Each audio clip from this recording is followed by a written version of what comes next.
ሰላም ጤና ይስጥልን አድማጭ ተመልካቾቻችን፣ ነሐሴ 11 2018 ዓ.ም ላይ እንገኛለን። በኢትዮጵያ ውስጥ ያለው አጠቃላይ ፖለቲካዊ፣ ወታደራዊ እንዲሁም ደግሞ ዲፕሎማሲያዊ ሁኔታዎች በፍጥነት እየተለዋወጡ ነው የሚገኙት። ከዚህ ጋር በተያያዘ ዋና ዋና ወታደራዊ፣ ፖለቲካዊ፣ ዲፕሎማሲያዊና ተዛማጅ መረጃዎች ምንድናቸው የሚለውን በዚህ ሰዓት ወደ እናንተ አደርሳለሁ። ፋኖ አንድነትና ትብብርን በተመለከተ ስዊዘርላንድ በሚታተመው የፈረንሳይኛ ጋዜጣ ላይ የወጣውን መረጃ ጨምሮ የግንባር ዝርዝር መረጃዎች አሉ። በጮቄ ተራሮች ላይ ዛሬ ማልዳ በተፈጸመ ጥቃት የሬጅመንት ኃይል ላይ ጉዳት መድረሱን ፋኖ አስታውቋል። ከዚህ ጋር በተያያዘ ያለውን በአማራ ክልል የግንባር መረጃዎችና በአማራ ክልል አዲስ ወታደራዊ አዛዥ መሾሙን የተመለከቱ መረጃዎችን ጨምሮ ዝርዝር መረጃዎችን ወደ እናንተ አደርሳለሁ። በተለይ በአዲስ አበባና በአማራ ክልል አዳዲስ ወታደራዊ አዛዦች መሾማቸው የፖሊስና የሲቪል ተቋማት እየተዳከሙ መምጣታቸውንና አብይ አህመድ አጠቃላይ አሁንም በወታደራዊ ኮማንድ አማራ ክልልን ጨምሮ አዲስ አበባን በዋና ዋና ወታደራዊ የእዝ መሪዎችና የመከላከያ መምሪያ ኃላፊዎች እንዲመሩ መደረጉ ካለው አጠቃላይ ውስጣዊ ውጥረት አንጻር የሚታይ ጉዳይ ይሆናል። ይህንን ጨምሮ ሌሎች ዝርዝር መረጃዎችን በዚህ ሰዓት ወደ እናንተ አደርሳለሁ። ህወሓት ስር ነቀል የለውጥ ማድረጉን የሚገልጹ መረጃዎች ወጥተዋል። ህወሓት ላለፉት 4 እና 5 ዓመታት ይዞት ከነበረው መሰረታዊ አካባቢያዊ የትግራይን ማዕከል ያደረገ የፖለቲካ አቋም አንጻር አሁን ወደ አዲስ አበባ የሚመለከት የወታደራዊና የፖለቲካዊ አቋም ይዞ መምጣቱን የሚገልጹ መረጃዎች ወጥተዋል። ይህንን ጨምሮ በዲፕሎማሲው በኩል ያሉ መረጃዎችን በዚህ ሰዓት ወደ እናንተ አደርሳለሁ። አምባሳደር ዲና ሙፍቲ እንግዲህ ከመሳሪያ መጋዘኖች እንዲሁም ደግሞ መሳሪያ መፍታት ከመግጠም መሳሪያ ከመተኮስ ባለፈ እንደዚሁ በዲፕሎማሲው ላይም እንደዚሁ የተናገሯቸው ንግግሮች አሉ። በዚህ ሰዓት ተካተዋል፣ ወደ እናንተ ይደርሳሉ። ሽመልስ አብዲሳ አሁንም አማራ አልሞተም ብሏል። እንግዲህ ሽመልስ አብዲሳ እንደዚህ አይነት ንግግሮችን ሲናገር የመጀመሪያው አይደለም። ከምክክር ኮሚሽኑ ጋር በተያያዘ የተነሳውን ውዝግብ በተመለከተ ሽመልስ አብዲሳ አማራው አሁንም አልሞተም ብሏል። እንግዲህ አማራው እንደማይሞት ሽመልስ አብዲሳ በቅርብ ጊዜያት ሊያየው የሚችል ክስተቶች ይኖራሉ። ለማንኛውም ይህን ጨምሮ ያሉ መረጃዎችን በዚህ ሰዓት ወደ እናንተ አደርሳለሁ። እስከ መጨረሻው አብራችሁ እንድትቆዩ ነው በአክብሮት የምጋብዛችሁ። በሱዳንም እንደዚሁ በብሉ ናይል ቀጠና ወይም ደግሞ በጥቁር አባይ ግዛትና በኮርዶፋን ቀጠና ያለውን አጠቃላይ ወታደራዊ ሁኔታና ተዛማጅ መረጃዎችን በአጭሩ ወደ እናንተ አደርሳለሁ። በጎረቤት ሶማሊያም እንደዚሁ ከባድ ውጊያ ተቀስቅሷል። ከማለዳ ጀምሮ አልጀዚራ፣ ሮይተርስን ጨምሮ ዓለም አቀፍ መገናኛ ብዙሃን እየዘገቡ ነው የሚገኙት። በሶማሊያ ያለው ጉዳይም በፍጥነት እየተለዋወጠ ነው የሚገኘው። አረብ ኤምሬትስ ፑንትላንድ፣ ሶማሌላንድ እና ጁባላንድን በወታደራዊ አቅም እያበለጸገች እያሳደገች ሲሆን ሞቃዲሾ ደግሞ በተቃራኒው በቱርክ ወታደራዊ ኃይል እየተደገፈችና የአስተዳደርና የሲቪክ አዳዲስ ብርጌዶችንና እዞችን እየመሰረተች ነው የምትገኘው። ከዚህ ጋር ያው ኢትዮጵያን በቀጥታም ሆነ በተዘዋዋሪ አለችበት። እነዚህን ባጭሩ በዚህ ሰዓት ወደ እናንተ አደርሳለሁ። እስከ መጨረሻው እየተከታተላችሁ አብራችሁ እንድትቆዩ ነው በአክብሮት የምጋብዛችሁ። በአዲስ አበባ የፖሊስ አባላት የሚፈጽሙትን ዝርፊያ በተመለከተ በተለይ ዘመናዊ ስልኮችን የያዙ ሰዎችን እያስቆሙ ገንዘብ ይቀበላሉ ወይም ደግሞ ወደ እስር ቤት እንወስዳችኋለን እያሉ ዛቻና ማስፈራሪያ ያደርጋሉ የሚለውን ጨምሮ በርካቶቻችሁ የደረሰባችሁን ጥቆማ አድርሳችሁኛል። ከአሁን በፊት በተደጋጋሚ ሲቀርብ የነበረ መረጃ ነው። አሁንም በአዲስ አበባ ከተማ የምትንቀሳቀሱ ነዋሪዎች ዘመናዊ ስልኮችን፣ ላፕቶፖችና ተዛማጅ መረጃዎችን ወይም ደግሞ ጸጉረ ልውጥ ናቸው ብለው ሲያስቡ በየአካባቢ የተሰማሩ ፖሊሶች ገንዘብ ለመቀበል እንደዚህ አይነት ወንጀሎችን የሚፈጽሙ ስለሆነ ጥንቃቄ አድርጎ መከራከር ይገባችኋል። እንዲሁም ደግሞ ስልኮቻችሁን ክፈቱ ስትባሉም መብታችሁን ለማስከበር ጥረቶችን ማድረግ አለባችሁ በሚል አንድ ሰሞኑን ለትምህርት አውሮፓ ቆይቶ ወደ አዲስ አበባ የተመለሰ አድማጭ ተመልካች የደረሰበትና በፖሊስ ስማርት ስልኮቹን ለመንጠቅ የተደረገውን ሙከራና ገንዘብ ከፍሎ እንዴት እንዳመለጠ ገልጾልኛል። አመሰግናለሁ። እንግዲህ ወደ ሌሎች መረጃዎች ይመለሳለሁ። ጥቆማ ያደረሳችሁኝን አሁን በቀጥታ በዚህ ሰዓት ያስኳቸው መረጃዎች ነው ወደ እናንተ የማደርሰው። በፖለቲካ ግምገማ ላይ ሽመልስ አብዲሳ አማራ ሞቷል ብለን ነበር፣ አሁንም አልሞተም ብሏል። ለምክክር ኮሚሽኑ ከተጀመረ በኋላ እነ ሽመልስ አብዲሳ ለስድስተኛ ጊዜ ስብሰባ ተቀምጠዋል። በየቀኑ ስብሰባ አጀንዳ እየሰጡ ምክክር ኮሚሽኑ ውስጥ አዲስ አበባን በተመለከተ አቋም እንዲያዝ ከሚያደርጓቸው ስብሰባዎች መካከል በአንደኛው ስብሰባና በቅርብ ቀን በተደረገው ስብሰባ ላይ ሽመልስ አብዲሳ አማራ ሞቷል ብለን ነበር፣ ገና አልሞተም ብሏል። እንግዲህ ፖለቲካዊ ሞት ገድለነዋል ብለው አስበው ነበረ። ይህንን ግምገማ ማቅረቡን ነው መረጃዎች የሚገልጹት። አዲስ አበባ ሙሉ በሙሉ የኦሮሚያ ክልል መሆኗንና የፌዴራል መንግስት መቀመጫ ብቻ ልትሆን እንደምትችል እነ ሽመልስ አብዲሳ አሁንም አቋም ይዘዋል። ከህገ መንግስታዊ ልዩ ጥቅም ባሻገር ጠንካራ የባለቤትነት መብት በምክክር ኮሚሽኑ ካልተረጋገጠ ለእኛ ትልቅ ኪሳራ ነው የሚል እነ ሽመልስ አብዲሳ አቋም ወስደዋል። ለውሳኔው ዋነኛ እንቅፋት ናቸው የተባሉትን የአማራ ተወካዮችና የአማራን ፖለቲካ በጽኑ ያወገዙት እነ ሽመልስ አብዲሳ የአማራ ሞቷል ብለን ነበር፣ ገና አልሞተም፣ ሌሎች ብሔረሰቦችም የአማራውን አቋም እየተከተሉ ከእጃችን እየወጡ ነው ብለዋል። ከዚህ ጋር በተያያዘ እንግዲህ ፍላጎቱ ካልተሳካ አዲስ አበባ ዙሪያዋን አመፅ መፍጠር፣ መንገድ መዝጋት፣ የውሃ አቅርቦትና የሸቀጣሸቀጥ መንገዶችን በመዝጋት አዲስ አበባን ማጨናነቅና አጀንዳው በይደር ቆይቶ ለወደፊት በሌላ መንገድ የአዲስ አበባን የኦሮሚያ ማድረግ የሚቻልበት መንገድም ሊቀየስ ይገባል በሚል በአማራጭነት መነጋገራቸውን የወጡ መረጃዎች ገልጸዋል። የምክክር ኮሚሽኑ አባላት ከኦህዴድ በደረሰባቸው የፖለቲካ ጫና ከተሳታፊዎቹ ተቃውሞ ቢነሳም እና በኮሚሽኑ መተዳደሪያ ደንቦች መሰረት እና በተቀመጡ አንቀጾች መሰረት ጉዳዮችን እየፈቱ እንዳልሆነና የቀረቡ ቅሬታዎችን ከመፍታት ይልቅ ኮሚሽነሮቹ ውይይቱ እንዳይበተን በመማፀን እንዲሁም ደግሞ በመለመን ላይ ይገኛሉ ተብሏል። እንግዲህ በተሳታፊዎቹና በኦህዴድ ሰዎች መካከል አጣብቂኝ ውስጥ የገቡት ኮሚሽነሮቹ አሁን ምክክሩ እንዳይበተን እየተማጸኑ ነው የሚገኙት እንጂ እየሰጡት ያለው መፍትሄ የለም ብለዋል። ይህ በእንዲህ እንዳለ በአዲስ አበባ ከተማ አስተዳደር መዋቅራዊና ፖለቲካዊ ውሳኔ ላይ ግልጽ ፍትሐዊ አቋም አልተያዘም በሚል ተሳታፊዎች ተቃውሞ ማንሳታቸውና ተሳታፊዎቹ ላለፉት 9 ቀናት በተለያዩ አጀንዳዎች ላይ ጭምር ፊርማቸውን ከማስቀመጥ መቆጠባቸው ነው የተገለጸው። አሁን ፊርማ እያስቀመጡ ያሉት ከ6% የማይበልጡ ኦህዴድ በተለያየ መንገድ ያስገባቸውና የኦህዴድ ደጋፊዎች ብቻ ናቸው። 94 በመቶ የሚሆኑ ተሳታፊዎች በሌሎቹ አጀንዳዎች ላይ ጭምር ፊርማቸውን ማስቀመጥ ካቆሙ 9 ቀናት አልፏቸዋል ተብሏል። በታችኛው ውይይት መድረኮች ላይ 94 በመቶ የሚሆኑ ተሳታፊዎች አዲስ አበባ በራሷ የምትተዳደርና የፌዴራል መንግስቱ መቀመጫ ሆና እንድትቀጥል የደገፉ ሲሆን የኦህዴድ የተወከሉ ሰዎች ደግሞ 6% የሚሆኑት ማለት ነው አዲስ አበባ የኦሮሚያ ናት ወይም ደግሞ ለአንድ ብሔር መሰጠት አለባት የሚለውን ጽኑ አቋም እየያዙ እንዳሉ ታውቋል። ይሄ ጉዳይ ግን አሁንም ውሳኔ አላገኘም። የኦህዴድ ብልጽግና ተወካዮች ድምፅ ለማብዛት አዳዲስ ተሳታፊዎችን በማስገባት ቃለ ጉባኤ በመቀየር ቃለ ጉባኤ በመንጠቅ በማስፈራራት ዛቻ ማድረስ እንዲሁም ደግሞ መደለያ ጥቅሞችን በማቅረብ አዲስ አበባ ለኦሮሚያ ክልል እንድትሰጥ የማድረግ ሙከራዎችን አሁንም አጠናክረው ቀጥለዋል።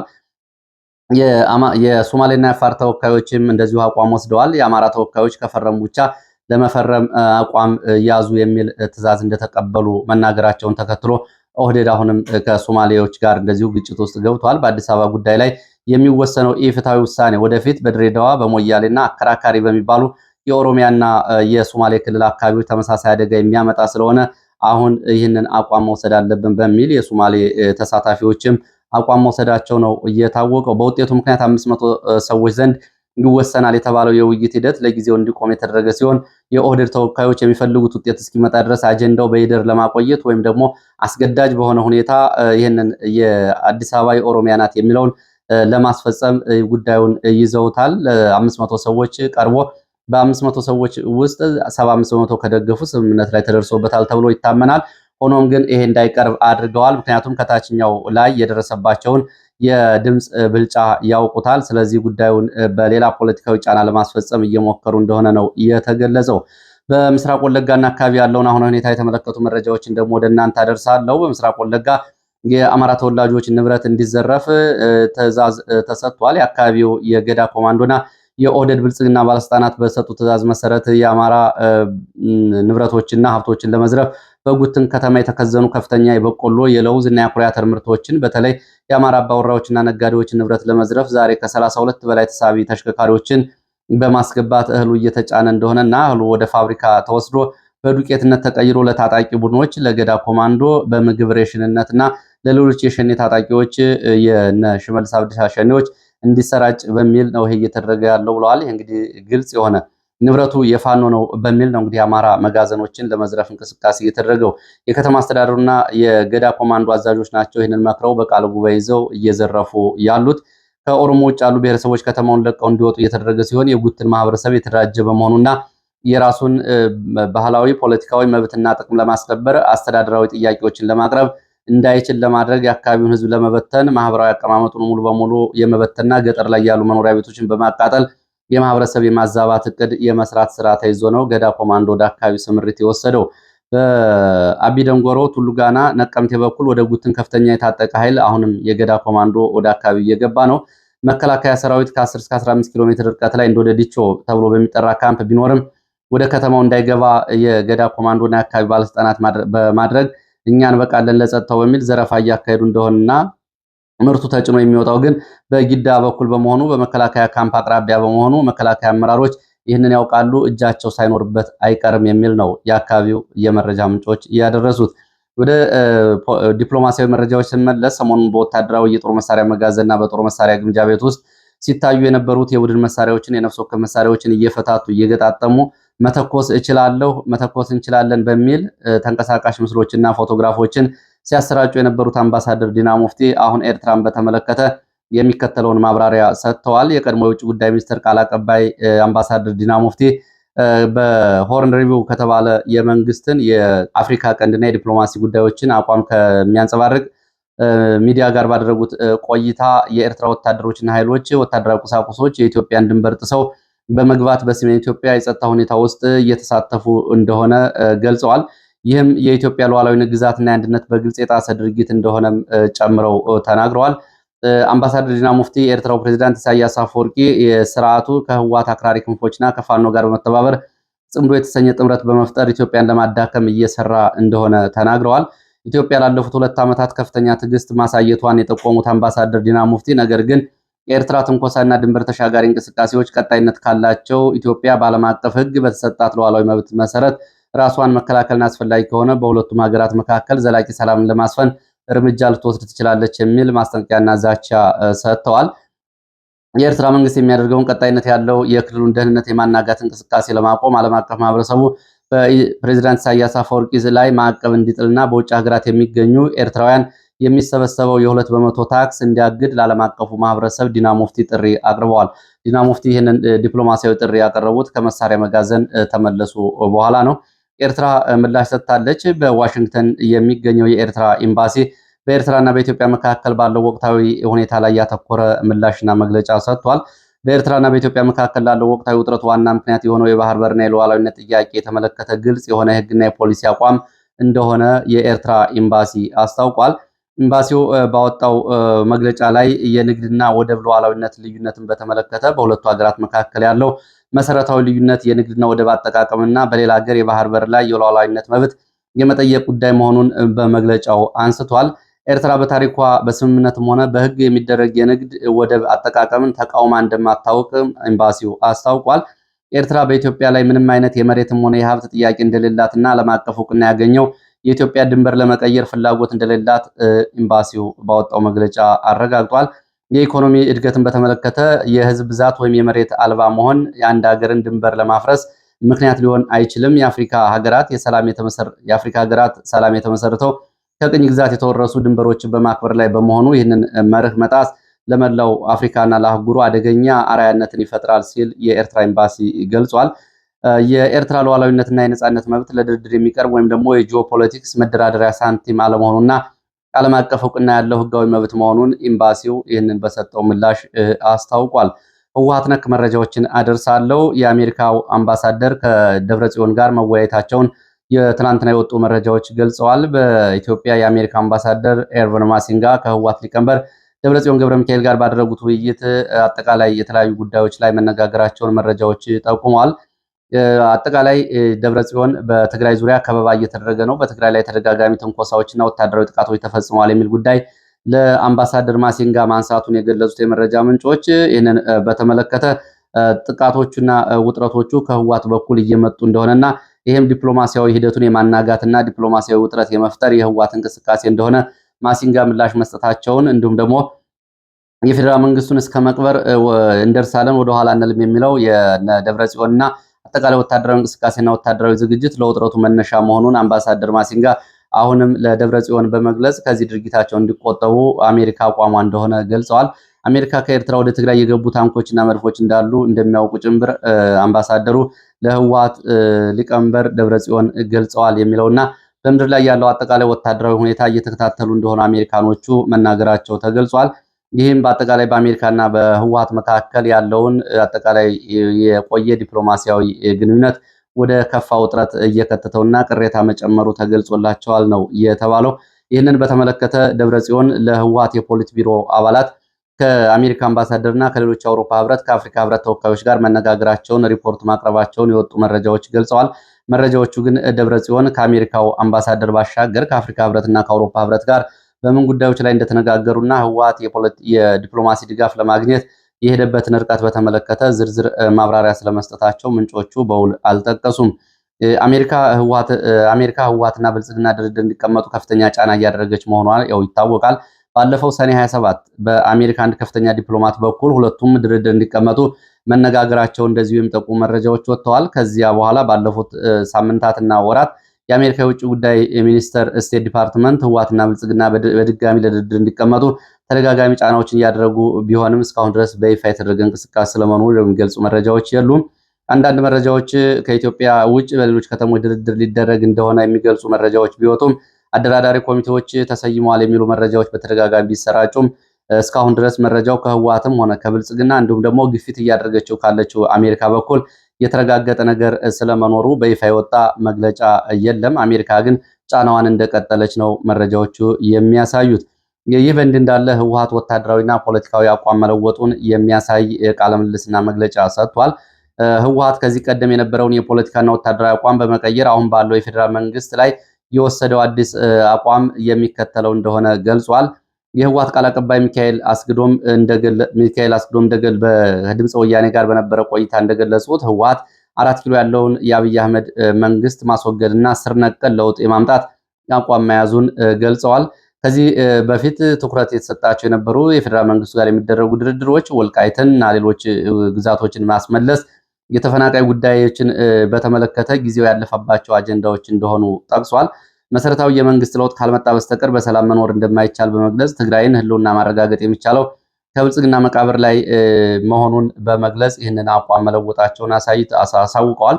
በ4 ኪሎ ያለውን መንግስት ማስወገድ የህወሓት የቁጥር 1 የፖለቲካና ወታደራዊ ግብ መሆኑን የገለጸው ህወሓት የፖለቲካ እርምጃዎች የሚወሰዱት ይሄ ከተስተካከለና ከተሳካ በኋላ እንደሆነ ገልጸዋል። ይህ አዲስ መግለጫ ህወሓት በፕሪቶሪያ የሰላም ስምምነት በኋላ ላለፉት 4 ዓመታት ይከተለው የነበረውን ጥያቄዎችን በውይይት መፍታት ወይም ደግሞ አካሄዶችን ሙሉ በሙሉ በዲፕሎማሲያዊ መንገድ መፍታት የሚለው ስር ነቀል ወደሆነ የመንግስት ለውጥ ወይም ደግሞ ሪጅም ቼንጅ ስትራቴጂክ መሸጋገሩና ህወሓት አጋጣሚዎችን በመጠቀም ወታደራዊ ዝግጅትና ቀጠናዊ ትብብሮችን ለዚህ ጉዳይ እየሰራ እንደቆየ መረጃዎቹ ያሳያሉ።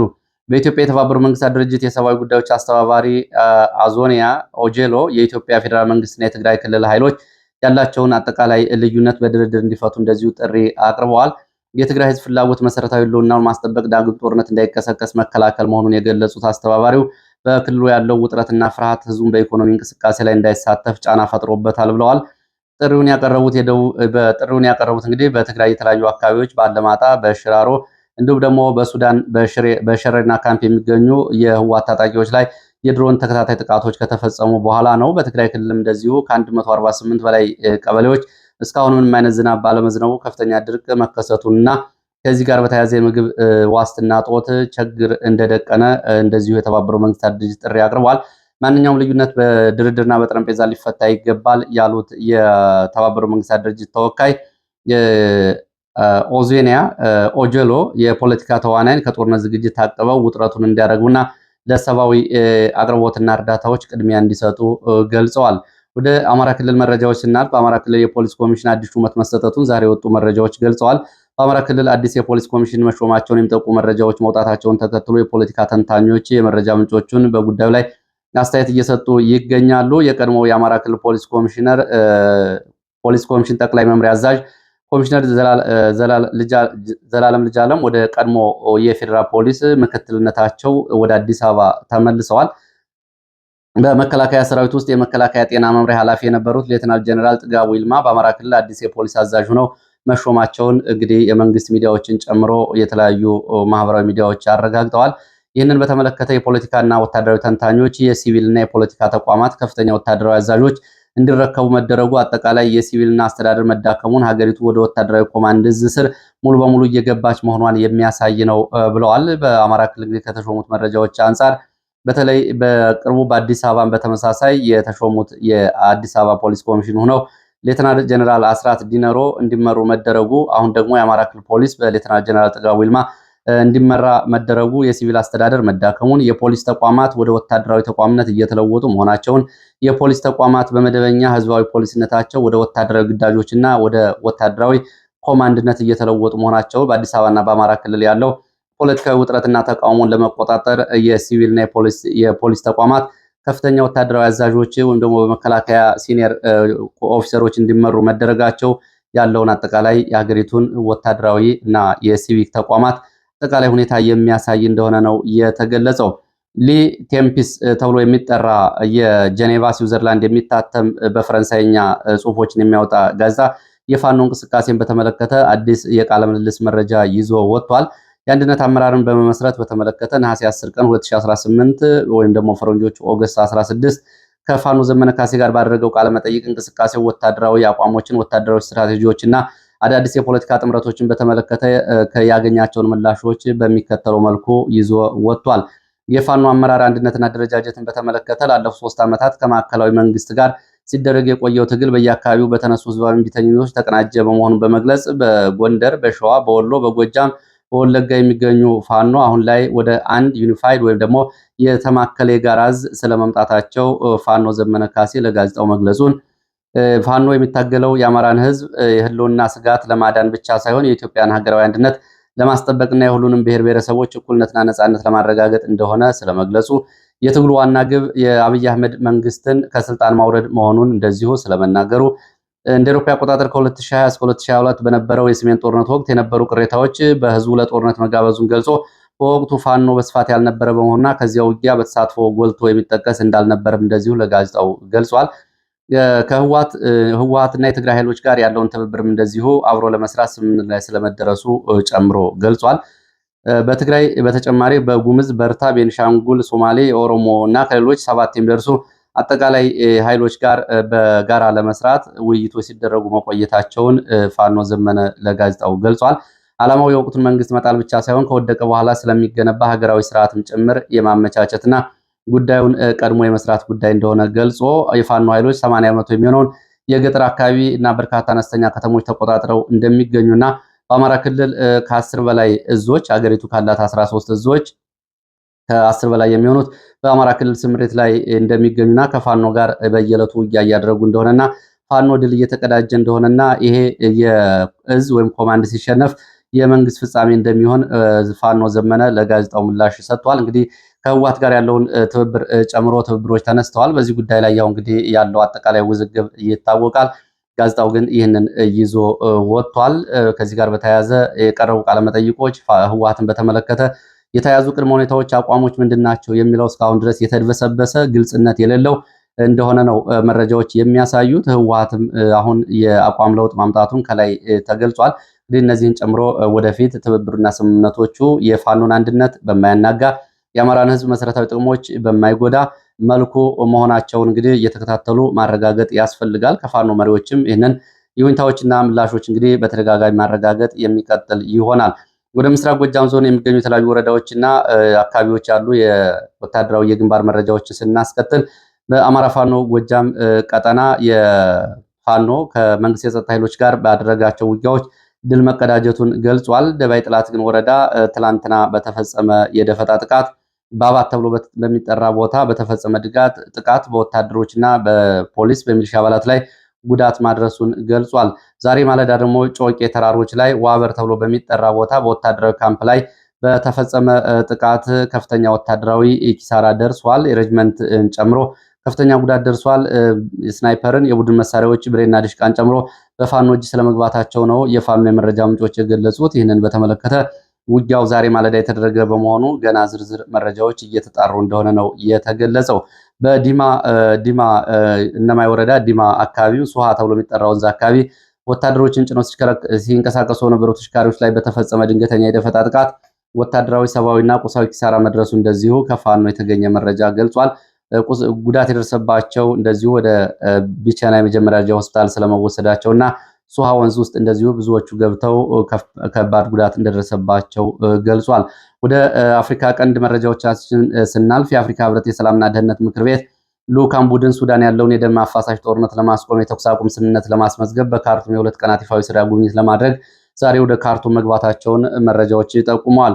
በሱዳን መደበኛ ጦር በፈጥኖ ደራሽ ኃይሎች መካከል አፋጣኝ ተኩስ አቁም እንዲደረግ ጫና ለማድረግና ያልተገደበ ሰብአዊ እርዳታ እንዲገባ ለማመቻቸት በሲቪሎች የሚመራ የፖለቲካ ውይይት እንደገና እንዲጀመር ለማድረግ ህብረቱ ውሳኔዎችን ለማስፈጸም የተንቀሳቀሰ ቢሆንም የአፍሪካ ህብረት ይህንን የማስፈጸም አቅም የለውም። ኢኮኖሚያዊ ተጽዕኖ የማድረግ እንዲሁም ደግሞ ሁለቱ ተዋጊዎች የመነሻ ፍላጎታቸውን በተመለከተ በቂ መፍትሄ ማምጣት አቅም የለውም በሚል ሮይተርስና አልጀዚራን ጨምሮ ሚዲያዎችንም ትችት አስተናግደዋል።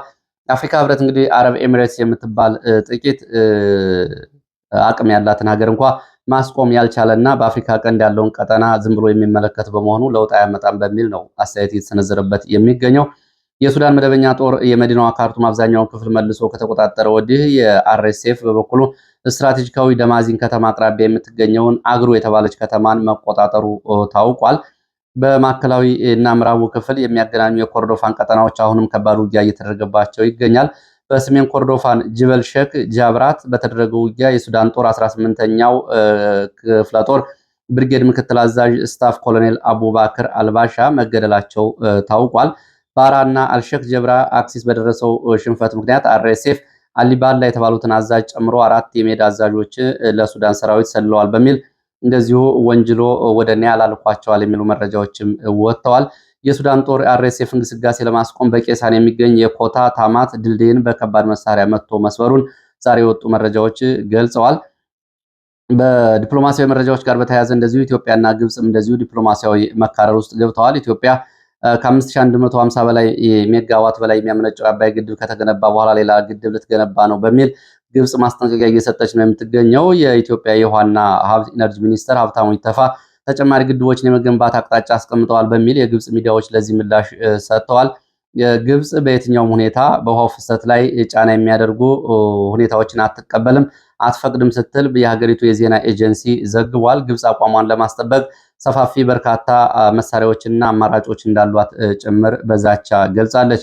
በሞቃዲሾ በሶማሌ የደቡብ ምዕራብ ክልል ዋና ከተማ በሆነችው ባይዶዋ ውስጥ በፌዴራል መንግስት ጦርና የቀድሞ የክልሉ ፕሬዝዳንት አብዱልአዚዝ ላፍታ ጋሪን ታማኝ በሆኑ ታጣቂዎች መካከል ዛሬ ማለዳ ከባድ ውጊያ መቀስቀሱን የወጡ መረጃዎች ገልጸዋል።